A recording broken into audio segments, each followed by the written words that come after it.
Hello दोस्तों, स्वागत है आपको मेरे यूट्यूब चैनल। तो दोस्तों आज हम बताने जा रहे हैं अपनी वीडियो में क्लास 10th एनसीईआरटी मैथ का एक्सरसाइज 7.2 का क्वेश्चन नंबर 9। तो चलिए दोस्तों हम क्वेश्चन को देखते हैं, क्वेश्चन को सॉल्व करते हैं। तो दोस्तों क्वेश्चन में दिया गया है बिंदु ए -2 और 2 और बी 2 8 को जोड़ने वाले रेखाखंड ए बी को 4 बराबर भागों में विभाजित करने वाले बिंदुओं के निर्देशांक ज्ञात करें। तो दोस्तों जैसे कि क्वेश्चन में दिया गया है, एक रेखाखंड है ए बी, उसको 4 भागों में बांटा है। 4 भाग में बांटने के बाद इसमें 3 बिंदु आ रहा है, तो इस तीनों का नाम देते हैं पी क्यू आर। और दोस्त बी का निर्देशांक दिया -2 2 और 2 8। अब दोस्तों इसमें ए और बी का निर्देशांक दिया है। 4 भागों में बांटने के लिए हम पी क्यू आर 3 बिंदु लिए हैं, तो तीनों बिंदु का निर्देशांक ज्ञात करने के लिए कहता है बराबर भागों में बांटने वाले निर्देशांक ज्ञात करें। तो तीनों बिंदु का निर्देशांक यानी पी क्यू आर तीनों का निर्देशांक ज्ञात करना है। तो दोस्तों अब हम यहाँ पर लेंगे, पहले लिखेंगे पी बिंदु के लिए, पी बिंदु के लिए। तो अब दोस्तों हम पी बिंदु के लिए लेते हैं, तब पी बिंदु यहाँ आता है। पी यहाँ से यहाँ तक देखते हैं तो 1 भाग और 1 2 3 भाग इधर आ जाता है, यानी बायां साइड में 1 भाग आता है, दाहिना में 3 भाग। तो यानी इसका अनुपात हो जाएगा पी बिंदु का 1:3। तो अब दोस्तों यहाँ पर m1 का मान हो जाएगा 1 और m2 का मान हो जाएगा 3। अब दोस्तों हमको पी बिंदु का निर्देशांक ज्ञात करने के लिए, तो जैसे हम जानते हैं निर्देशांक ज्ञात करने का x निकालने का फॉर्मूला होता है m1 x2 plus m2 x1 बट्टा m1 प्लस m2। अब दोस्तों यहाँ m1 दिया है 1, हम लिखेंगे 1 गुने x2 यानी x1 ये होगा x2, यहाँ y1 y2।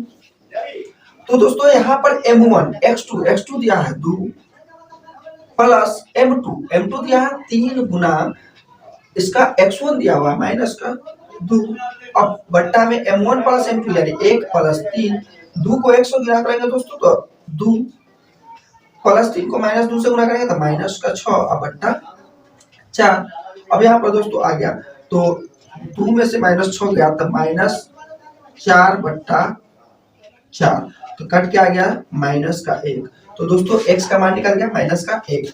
अब y निकालने का फॉर्मूला, तो y बराबर होता है m1 y2 plus m2 y1 बट्टा m1 प्लस m2।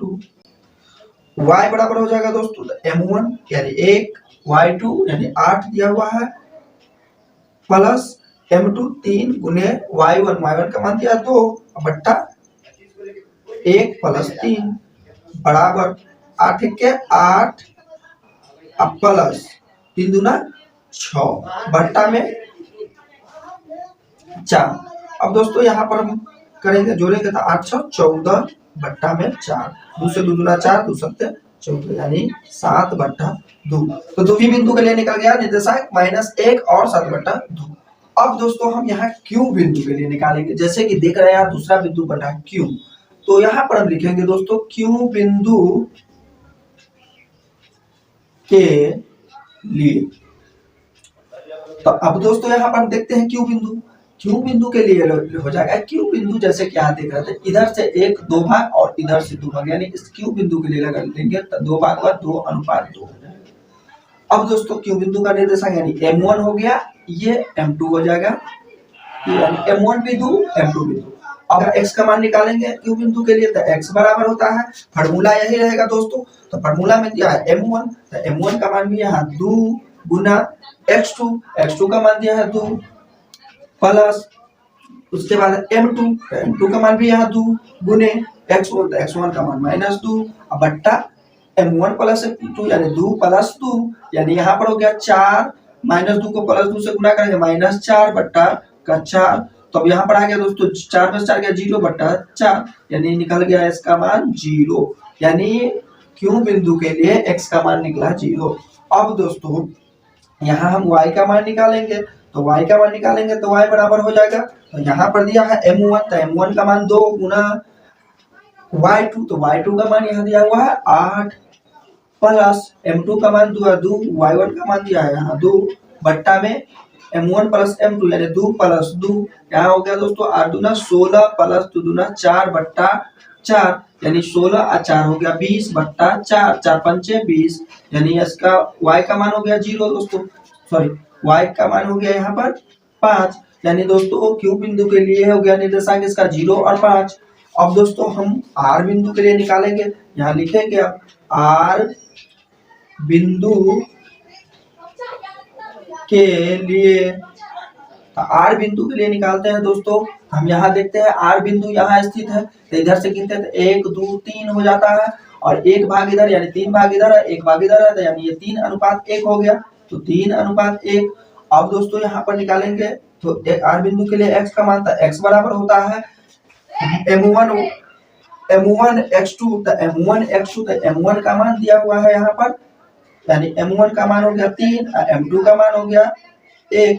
यहाँ पर m1x2, तो m1 का मान 3 गुना x2 का मान दिया हुआ है 2 प्लस m2x1, तो m2 का मान यहाँ पर दिया है 1, तो 1 गुने x1 का मान -2 बट्टा में m1 प्लस m2 यानी 3 प्लस 1 बराबर का यहाँ हो जाएगा 3 दूना 6 प्लस 1 को -2 से गुना करेंगे तो -2/4 यानी यहाँ पर आ गया 4, 6 में से 2 गया 4/4, तो निकल गया दोस्तों 1 यानी x का मान निकल गया 1।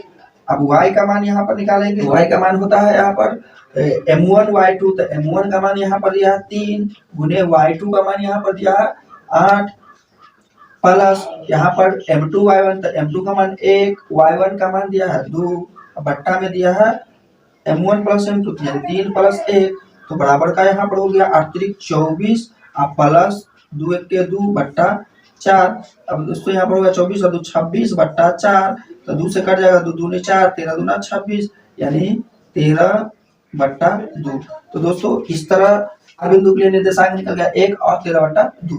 तो दोस्तों इस तरह ये हम तीनों बिंदु का निर्देशांक अलग अलग निकाल दें। तो दोस्तों जैसे हम देखे थे तो P बिंदु का निर्देशांक यानी P बिंदु का निर्देशांक हो गया क्या, तो -1 7/2। Q बिंदु का निर्देशांक हो गया यहाँ पर, Q बिंदु का निर्देशांक क्या हो जाएगा, तो Q बिंदु का निर्देशांक यानी 0 और 5, यहाँ पर 0 और 5 हो गया Q बिंदु का निर्देशांक। और R बिंदु का निर्देशांक हो गया दोस्तों, R बिंदु का निर्देशांक अभी यहाँ पर हम निकाले हैं क्या, 1 और 13/2, 1 और 13/2। तो दोस्तों इस तरह से हम A और B को 4 बराबर भागों में बांटने वाले बिंदुओं का निर्देशांक अलग अलग सभी को हम निकाल दिए। तो दोस्तों इस तरह ये क्वेश्चन आसानी से सॉल्व हो गया दोस्तों। अगर मेरा वीडियो आपको अच्छा लगा हो दोस्तों तो एक लाइक कर दीजिएगा, जो नए यूज कर रहे हैं दोस्तों वो यूज करके सब्सक्राइब करके बेल आइकन ऑल पे दबा दीजिएगा दोस्तों, ताकि आपको सभी पीपीआई क्वेश्चन का नोटिफिकेशन मिलता रहे दोस्तों। तो दोस्तों 7.123 से संबंधित जो भी क्वेश्चन अगर आपको देखना है तो हम डिस्क्रिप्शन में सब वीडियो का अपना लिंक डालता हूँ, तो आप लिंक पे जाकर सर्च कीजिएगा।